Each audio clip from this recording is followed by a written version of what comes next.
Good morning, class third. How are you? I hope you all are fine. So class, this is your Hindi period. Take out your Hindi language book, Kanak. So class, today we are going to start a new chapter. Chapter number 3. Which chapter? Chapter number 3. And the name of the chapter is संयुक्त व्यंजन. What is the name of the chapter? संयुक्त व्यंजन. So take out your book and open your book, then come to page number 9.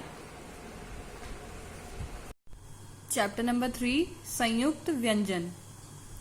जब दो व्यंजन मिलाकर बोले या लिखे जाते हैं तो उन्हें संयुक्त व्यंजन कहते हैं. क्लास, जब हम व्यंजन, आप सभी को पता है ना, हम पहले क्लासेस में पढ़ चुके हैं कि स्वर हिंदी वर्णमाला में क्या होते हैं, स्वर भी होते हैं और व्यंजन भी होते हैं. तो यहाँ पे हम संयुक्त व्यंजन पढ़ेंगे. व्यंजन टोटल कितने होते हैं क्लास? 35 व्यंजन होते हैं. व्यंजन होते क्या है ये भी आप सभी को पता होगा, फिर भी मैं एक बार दोबारा से बता देती हूँ कि जिन वर्णों को बोलने के लिए हमें क्या करना पड़ता है, बहुत ज्यादा समय लगता है, मतलब एज कंपेयर टू स्वर. अगर हम स्वर के कंपैरिजन में देखेंगे तो व्यंजन को बोलने में हमें ज्यादा समय लगेगा, तो उन्हें क्या बोलते हैं? हम व्यंजन बोलते हैं. जिनको बोलने में या पढ़ने में हमें थोड़ा ज्यादा समय लगता है, ओके, या उनके उच्चारण में ज्यादा समय लगता है. तो जब दो व्यंजन मिलाकर हम बोलते हैं या दो व्यंजनों को हम मिलाकर लिखते हैं तो उन्हें हम क्या बोलते हैं? संयुक्त व्यंजन बोलते हैं. All right, is it clear to you? Okay. इसमें पहले व्यंजन में स्वर नहीं होता. जैसे जब हम दो व्यंजनों को मिलाते हैं तो जो दूसरा व्यंजन होता है वो तो व्यंजन होता है, बट जो पहला होता है उसमें स्वर नहीं होता, दूसरे में हो भी सकता है. ओके. जैसे क्या है क्लास? क, श और अ, इन तीनों को जब हम जोड़ेंगे तो ये क्या बन जाएगा? अक्ष बन जाएगा. क्या बन जाएगा? अक्ष. क्या बोलते हैं इसे हम? अक्ष. और पढ़ते कैसे हैं? अगर इससे कोई शब्द बनेगा तो हम उसे क्या पढ़ेंगे? क्षमा. वैसे हम श ही पढ़ते हैं इसे, बट वैसे थोड़ा अलग तरीके से इसको बोला जाता है. क्या बोलते हैं? अक्ष. ओके. जैसे कि दूसरा शब्द क्या लिखा है? रक्षा. All right.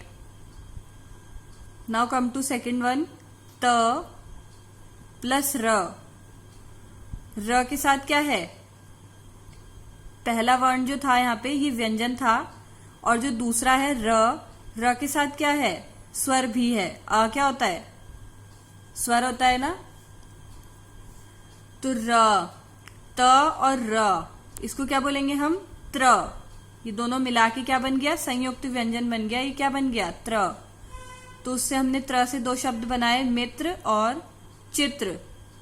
उसी तरह तीसरा ज, फिर आ, तो ये क्या बन गया? ज्ञा. क्या बन गया? ज्ञा.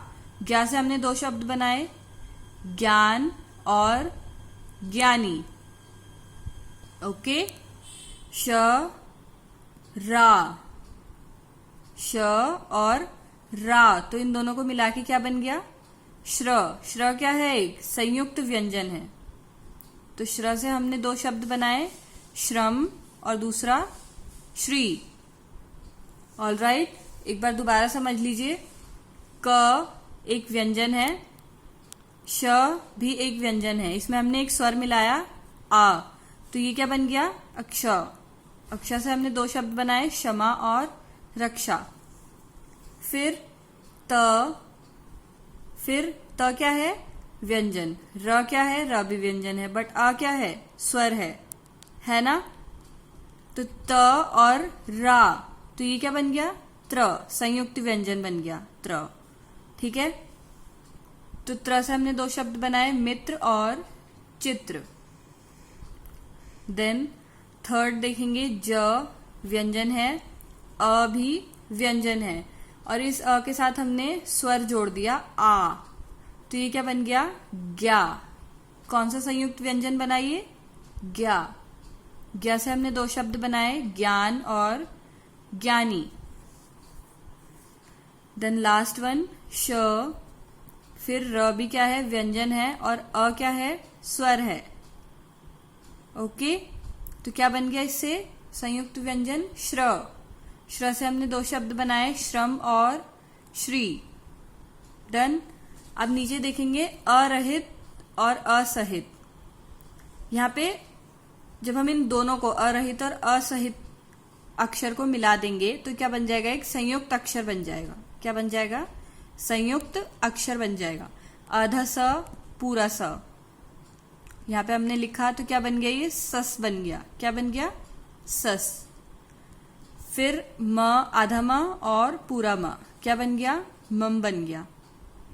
आधा च पूरा च, क्या बन गया, चच बन गया। आधा त पूरा त, क्या बना, तत बना। तो आधा सा पूरा सा, सस से हमने कोई शब्द बनाया संयुक्त अक्षर से, रस्सा। क्या शब्द बन गया, रस्सा।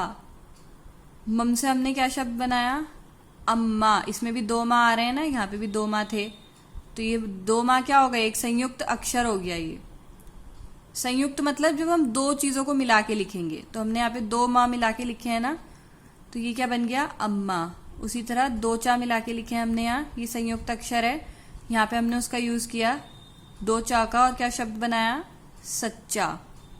उसी तरह लास्ट में दो ता, क्या शब्द बनाया हमने, पत्ता। Clear children. इनके अंत में आने वाली पाई मतलब आ की मात्रा को हटा दिया गया है। Now come to page number 10।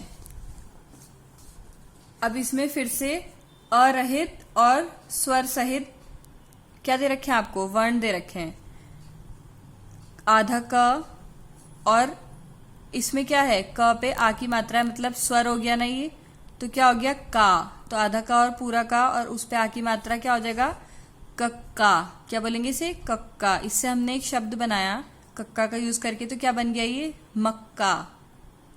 क्या बन गया, मक्का। उसी तरह आधा फ और त, तो क्या बोलेंगे इसे, फ्त।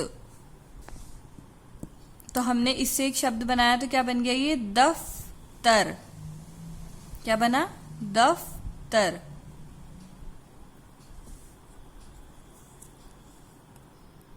उसके बाद यहाँ पे कुछ और एग्जाम्पल दिए हैं। इसमें अरहित वर्ण है और यहाँ पे स्वर सहित वर्ण है, मतलब इनमें स्वर भी दिए हैं, ठीक है। इन व्यंजनों में क्या दिए हैं, स्वर भी दिए हैं, और इनमें नहीं दिए हैं, ये अरहित व्यंजन है। तो द और दा के नीचे क्या है, हलंत, और ये दा पे आ की मात्रा, तो क्या बन गया ये, दद्दा। दद्दा। तो हमने इससे एक शब्द बनाया, क्या बनाया, गद्दा। क्या बनाया हमने, गद्दा। उसी तरह ड के नीचे हलंत, और उसके बाद ढा पे आ की मात्रा, ढा। ढा, इसे क्या बोलेंगे, ढढा बोलेंगे, ढढा, ठीक है। तो हमने यहाँ पे शब्द क्या बना, गड्ढा। क्या बना, गड्ढा। जब ये अलग से व्यंजन लिखा होगा तो वो अलग तरीके से पढ़ा जाता है, और जब हम उससे कोई शब्द बनाते हैं तो उसे हम अलग तरीके से पढ़ते हैं। Okay class. फिर ह के नीचे हलंत और न, हन पढ़ेंगे इसे, ठीक है, या बोल सकते हैं इसे हम। तो इससे हमने क्या शब्द बनाया, चिन्ह। क्या शब्द बनाया, चिन्ह। जिन व्यंजनों में पाई मतलब आ की मात्रा नहीं होती, जिन व्यंजनों में, तो उन्हें बिना स्वर बनाने के लिए उनके नीचे क्या लगाते हैं हम, हलंत लगाते हैं।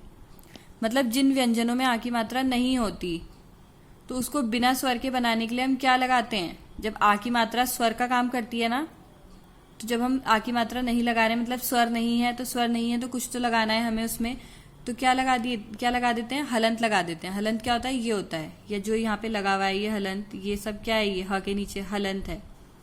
जैसे ड के नीचे हलन, ट के नीचे हलंत लगा दिया हमने, छ के नीचे हलंत लगा दिया, ढ के नीचे हलंत लगा दिया, ड के नीचे हलंत लगा दिया, द के भी हलंत, ह के भी नीचे हलंत लगा दिया।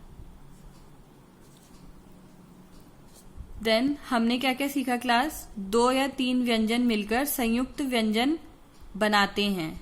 ठीक है, इसमें पहले व्यंजन से स्वर हटा देते हैं। पहले व्यंजन से क्या करते हैं, हम स्वर को हटा देते हैं, तभी तो व्यंजन बनता है ना, संयुक्त व्यंजन बनता है ना। सो आई होप क्लास आप लोगों को इतना अभी तक समझ में आ गया होगा। कल से हम इसकी एक्सरसाइज से कंटिन्यू करेंगे। So that's all for today, will meet in next class. Till then bye bye, take care.